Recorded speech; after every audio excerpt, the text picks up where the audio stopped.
Correct. So all that we are changing tonight is, The elimination of the sentence, I guess it would be the third sentence on number 2, that says, "The clock will stop during any responses from a representative of the board."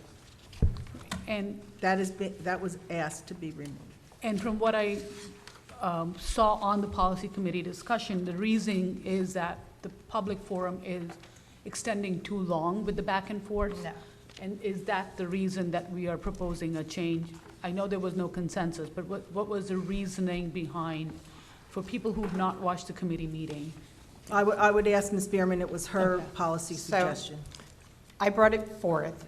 I certainly was I was a proponent of putting in stop the clock. And I think when we brought stop the clock forward, it was reactionary to past boards and our experiences at the podium, where you'd come to the podium, you'd expect to have the 3 or 4 minutes that were allotted to speak.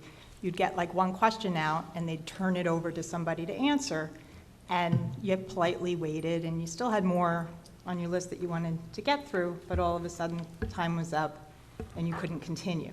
And this was a pattern, and a lot of times even the information that was coming forward, it didn't feel like it was valuable, or it was even an answer to your question. It was almost like to move you along and get you off the podium.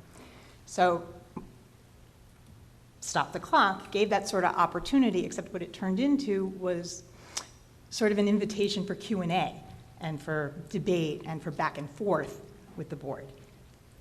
And it's not supposed to be with the board, it's supposed to be with the presiding officer, who can then determine if another board member or the district administrator or whatever would be forward to answer, whether an answer should even be given, all in the hands of the presiding officer.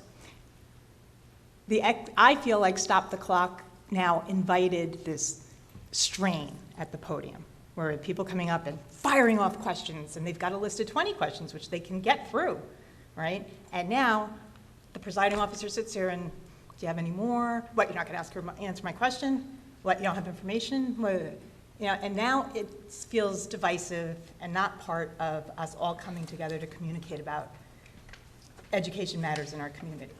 So I feel like removing that and doing what we've done the last couple of meetings, which has been let the speaker express, right? It's supposed to be about expression. Make your statements, ask your questions, not about how long it's going to take, not about whether it's positive or negative stuff to say.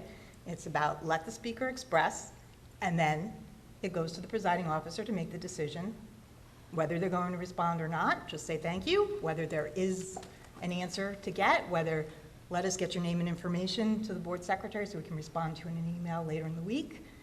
Whatever the response is going to be, but then that's it. No continuous back and forth.